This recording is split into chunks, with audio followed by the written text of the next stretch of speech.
Salut tout le monde, c'est Simon, j'espère que tout le monde va bien. Je vous retrouve pour une nouvelle. Et vous avez passé de bonnes fêtes, en fait, aussi, de Noël. Une bonne fin d'année, bien évidemment. Je vous retrouve pour une vidéo pour le championnat italien. Ça sera sur la Serie A, du coup, pour la 18e journée qui se déroulera aujourd'hui et demain. Euh, on va faire un petit récap, comme habituellement, sur la dernière journée qui a encore été plutôt bonne, voire même très bonne, une nouvelle fois, avec deux nouveaux scores exacts. La Juve du côté de Frosinone et le Toro contre l'Udinese. Donc là, j'ai bien fait de couvrir Torino au nul, hein. Je vous avais bien dit que je chantais un nul moi sur ce match-là. Donc voilà, c'était pas mal. La Juve, le Milan, on a bien fait de couvrir aussi parce qu'au final, ils ont pris deux buts. On a même eu de la chance. On se sort pas si mal que ça parce qu'ils ont égalisé en toute fin de match. L'Under 3-5, la Fio n'aura pas tremblé du tout. L'Under 1-5 d'Empoli n'aura pas tremblé du tout. Le BTTS entre Sassuolo et Genoa n'aura pas tremblé du tout. Et même on a pris le buteur comme Johnson. C'était vraiment magnifique. Bologne, du coup, voilà, je vous avais dit, moi j'ai pas joué ce match-là. Ça m'étonne pas plus que ça, hein, qu'il y ait une douille sur ce match-là. C'est un peu compliqué, hein, de plutôt bonnes équipes. Bologne, ils sont forts. Franchement, ils sont forts. Ils sont très costauds. Ils me font une super impression, hein. Pour moi, c'est un peu mon coup de cœur de Serie A cette saison. Ouais, vraiment, ils sont kiffants. En plus, ils ont éliminé l'Inter chez eux en coupe, alors qu'ils avaient que faire pas mal de rotations. Franchement, ils me surprennent de plus en plus. Enfin, du coup, c'est même plus une surprise, mais je les trouve vraiment bons. On s'était fait avoir le Napoli, du coup, qui allait perdre du côté de la Roma. Bon, ils ont quand même pris deux rouges, hein, donc forcément, ça a beaucoup aidé. On était bon le 0-0 à la 75e, mais ils ont pris deux buts en fin de match, forcément, avec les rouges, etc. D'ailleurs, les rouges, faudra en parler, mais c'est un peu abusé. C'est un peu abusé, je trouve. C'était pas vraiment mérité. Euh, donc voilà. L'Inter a gagné. Le Hellas Vérone, j'étais parti sur un. L'Inter, j'étais parti sur un 3-0, il y a eu 2-0. Le Hellas Vérone, j'étais parti sur un 1-0, il y a eu 2-0. Donc au final, ouais, j'étais pas bien loin, surtout pas mal de résultats. Le Milan, j'avais pris 2-1, je crois.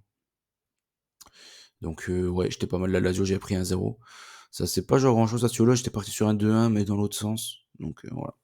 C'était pas si mal que ça, franchement. C'était encore une bonne journée de Serie A. De toute façon, on commence à avoir l'habitude. La Serie A, ça se passe plutôt bien, hein, régulièrement. Donc j'espère que ça sera encore le cas. Pas non plus se porter l'œil. Sur les 5 grands championnats, du coup, 11 paris perdus sur 47 matchs. C'est très très bien. Encore une fois, 76% de réussite, franchement, c'est parfait. On entame du coup avec la Serie A pour aujourd'hui. La Fio contre le Toro, Naples contre Monza, Genoa contre l'Inter, Lazio contre Frosinone et l'Atalanta contre Lecce. Je crois que c'est demain par contre l'Atalanta contre Lecce. Il y aura 3 ou 4 matchs aujourd'hui, je sais plus. Je ne sais plus. C'est peut-être bien Lazio Frosinone aussi qui est demain. Ouais, je sais pas. Dans tous les cas, ça change pas grand-chose. La Fio contre le Taureau maintenant. Le Taureau, ils ont gagné, je crois, ils ont gagné un ou deux matchs à l'extérieur, je crois, mais ils sont pas très performants à l'extérieur. Et la Fio à domicile, ils ont perdu deux matchs. Un contre la Juve, si je dis pas de bêtises, et un contre Empoli. Ils nous avaient posé une grosse douille contre Empoli le match de lundi soir, j'en souviens encore. De celle-ci, ils nous l'avait bien mise à l'envers. Donc voilà, j'ai du mal à les voir perdre contre le Taureau.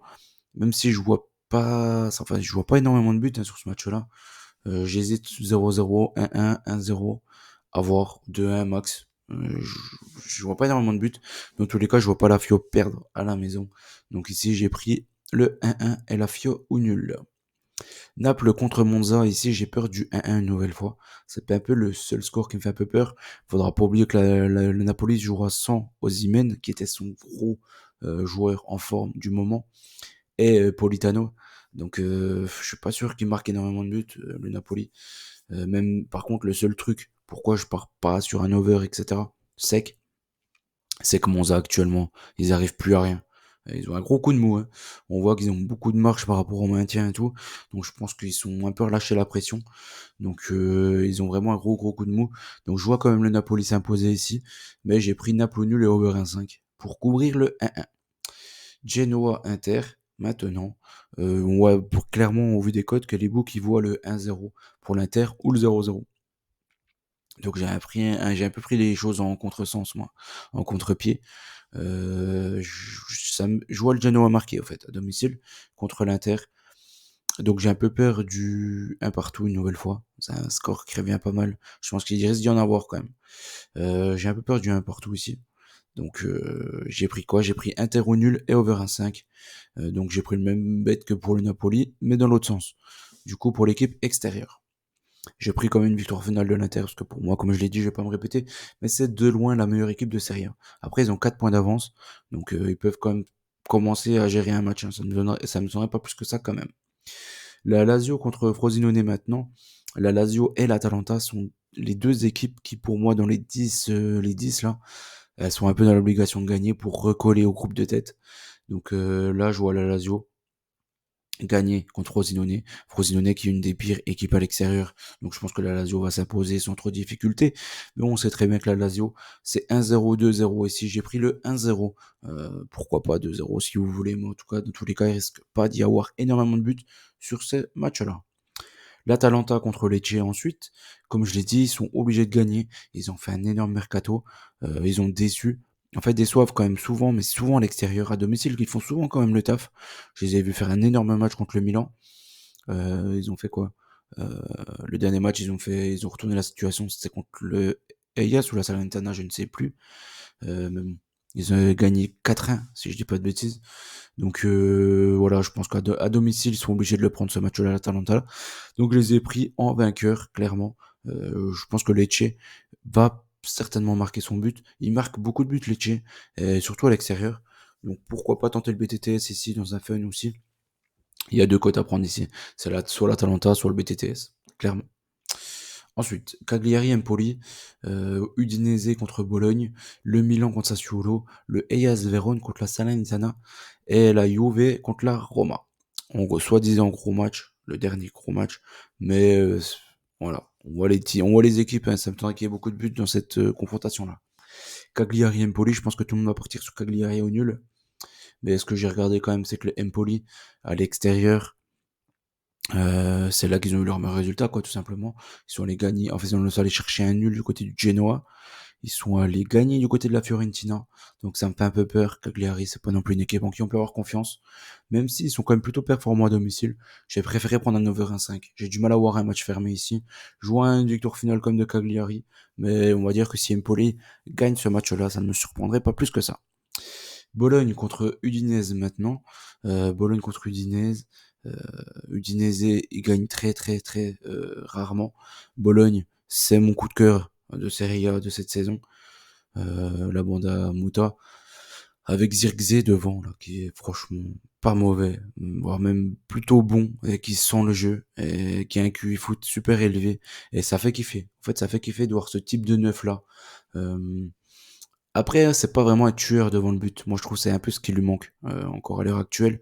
Après, c'est un truc qui va certainement progresser encore. Mais par contre, le QI foot et la technique, il l'a, clairement. Et il sent vraiment le ballon. Et il fait vraiment kiffer. Tout comme cette équipe de Bologne, en fait, tout simplement. Il joue vraiment bien au foot. Ici, je les vois pas perdre du côté du Udinese, clairement. J'ai pris Bologne ou nul. Je les avais pas pris la dernière journée. Ça m'a mis dedans. Du coup, je vais leur faire confiance. Le Milan contre Sassuolo ensuite. Sassuolo, les trois derniers déplacements à Milan, ils ont gagné les trois fois et à chaque fois avec plein de buts. Donc ici, attendez de voir la compo. Pourquoi? Parce qu'il y a Berardi qui est encore incertain. Normalement, il devrait revenir pour ce match-là, mais si ce sera pas pour ce match-là, ça sera pour le match d'après. Mais il est encore incertain, donc à suivre. S'il est là, pour moi, mon bet, il a 80-90% de chance de passer. Mais s'il est pas là, ça va descendre autour de 60-65. Berardi, c'est clairement le meilleur joueur de cette équipe de Sassuolo. Et c'est un joueur qui adore se montrer les gros matchs. Donc là, contre le Milan, s'il joue, mettez une pièce sur lui, hein. Et ça ne me donnerait pas plus que ça qu'il marque. Il tirera les pénaux. Il fait pas mal de choses. Donc là, ici, j'ai pris le BTTS. J'ai préféré prendre ça parce que le Milan, ils me déçoivent, surtout défensivement, même si Benasser est revenu en milieu def. La défense centrale, elle m'inquiète pas mal. Elle est lente, elle est pas terrible. Le Milan à domicile, ils vont être obligés de le choper ce match-là, donc je les ai comme mis vainqueurs. Mais ils vont être obligés de se découvrir aussi. Sassuolo, c'est une équipe qui marque beaucoup de buts, donc je préfère prendre le BTTS. Le Hellas Vérone contre la Salernitana ensuite. La Salernitana qui n'arrive à rien cette saison, même s'ils ont pris un petit point contre le Milan, c'était à la maison. À l'extérieur, ils ont vraiment des résultats catastrophiques. Le Hellas qui revient plutôt bien, il reste sur une victoire contre Cagliari et sur deux nuls à la maison. Donc j'ai du mal à les voir perdre contre la Salernitana à la maison. Donc ici j'ai pris le Hellas ou nul et une petite victoire 1-0 pour le Hellas. Après, faut voir que la Salernitana, il marque quand même pas mal de buts. Pourquoi pas 1-0 ou 2-1? Ça, Même si le 1-1, ça me va aussi. Franchement, je m'en fiche un peu. La Juve contre la Roma. Pour terminer, comme j'ai dit, là, pour moi, ce sera pas un match spectaculaire, ça. Il risque d'y avoir très très peu de buts. J'ai peur du 0-0. Euh, Vraiment, c'est le seul score qui me fait un peu peur ici. Donc, j'ai voulu le couvrir. J'ai pris la Juve ou nul sur ce match-là. La Roma à domicile, ils sont plutôt dangereux, mais la Roma à l'extérieur, ils sont vraiment nazes. Ils ont vraiment pas de bonne perf depuis le début de la saison à l'extérieur. Donc je vois la Juve s'imposer, mais sur une petite marge. Là, il y a Chiesa, faudra voir s'il sera là aussi. Il est encore incertain, encore une fois lui aussi. Donc s'il est là, ils ont encore plus de possibilités de le prendre ce match-là. Si c'est la grosse équipe de la Juve, tentez-le en victoire sèche. Hein. Franchement, la cote est là autour de 2, donc c'est pas mal. À voir. À voir, à voir. Je vois pas la Roma gagner dans tous les cas du côté de Turin. En bête finale, j'ai pris l'Atalanta, du coup, comme je l'ai dit, contre les Lecce, ils sont obligés de le prendre ce match-là. Et Bologne nul contre l'Udinese. Bologne, voilà, comme je l'ai dit, ils sont vraiment performants, ils font vraiment kiffer cette saison. J'ai envie de continuer à leur faire confiance. Juste avant de se quitter, j'ai quoi à vous dire? Oui, les groupes de la CAN, ils commencent à sortir là. Il n'y a pas encore toutes les équipes. Donc je ferai la vidéo soit demain, soit après-demain, je verrai. En tout cas, en cette fin de semaine, je vous promets, il y aura une petite vidéo sur les effectifs de la CAN, sur mes prédictions des groupes, tout simplement, des classements des groupes. Et on va voir, mais aussi certainement une prédiction sur, sur les vainqueurs. Le vainqueur de la CAN. Pas encore des premiers matchs, ça, il y aura une vidéo un peu plus tard. Un peu plus tard, ça arrivera 2, 3 jours avant le début de la CAN. N'oubliez pas qu'on gagne, on perd ensemble. Je vous souhaite bonne chance à tous pour cette journée de Serie A et pour vos bêtes, bien évidemment. Peu importe qu'il soit, que ça soit sur n'importe quel sport, on s'en fiche un peu. Je vous souhaite bonne chance par rapport à tout et on se dit à très vite. Allez, ciao ciao tout le monde et n'oubliez pas le petit like, hein, je vous fais confiance.